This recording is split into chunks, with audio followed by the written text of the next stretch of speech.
How far does China have to go? How much more repression? How big a trade deficit and loss of jobs for the American worker? And how much more dangerous proliferation has to exist before members of this House of Representatives will say, I will not endorse the status quo? As I mentioned, it's about jobs, proliferation, and human rights. And there are those who say we shouldn't link human rights and trade and proliferation and trade. I disagree. But if we just want to take up this issue on the basis of economics alone, indeed, China should not receive most favored nation status for several reasons that I'd like to go into now. I'd like to call the attention of our colleagues to this chart on the status quo that the business community is asking each and every one of us to endorse today.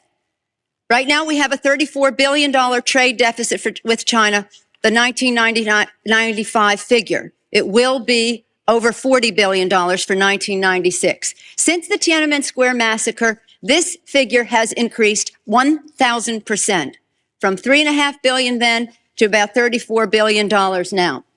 In terms of tariffs, I think it's interesting to note that the average U.S. MFN tariff on Chinese goods coming into the United States is 2%, whereas the average Chinese MFN tariff on U.S. goods going into China is 35%. Is that reciprocal?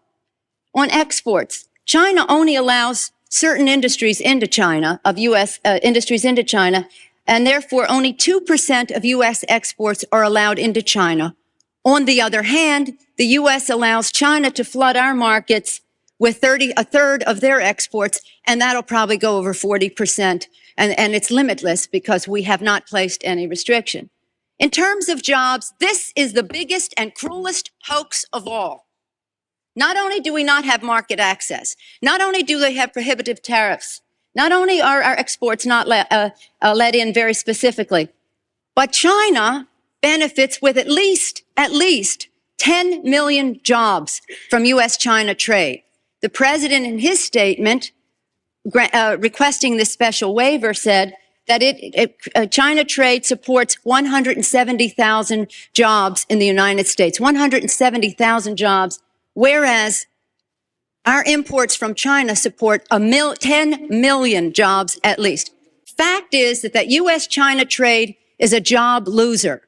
And one of the reasons that it is because well, first let me just make another point, and that is that our colleagues on the other side of this issue will say that trade with China, exports to China have increased 3 times in the last 10 years. They have. But they fail to mention that imports from China have increased 11 times, thereby leading to this huge trade deficit. The other issue, in addition, if intellectual property is a $2 billion, $3 billion loss, technology transfer is in the hundreds of billions of dollars. If you want to sell to China, your products into China, the Chinese insist that you open a factory there. They misappropriate your technology, open factories of their own, and then say to you, now we want to see your plan for export. That's as simply as I can say it briefly. But the fact is, this isn't about products made in America. The Chinese want American products that are made in China. And the most serious of these transfers of technology are in the airline industry, where Boeing tail sections of the Boeing 737s were mostly made in Wichita, Kansas. Now they are made in Shen province, where workers make $50 a month. And the transfer of the technology and the transfer of the jobs has taken place. General Motors, Ford, they're all fighting to get in to build factories there so they can make parts there. They want MFN so they can get those parts back into the United States. So we are exporting not low-tech jobs and textile jobs.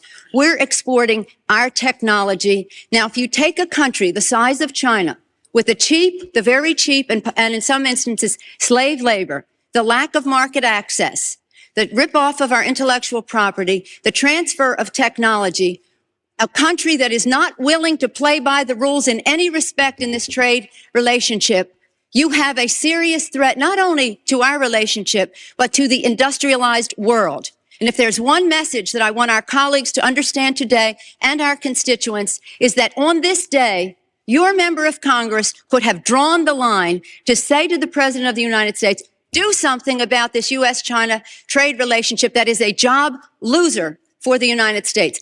And this brings us to the point that others have said, well, we can't isolate China. Do you think for 1 minute that with 10 million jobs at least, and $35 billion and be over $40 billion this year in a trade surplus, all those billions of dollars in surplus, that the Chinese are going to walk away? Where are they going to take 35 to 40% of their exports?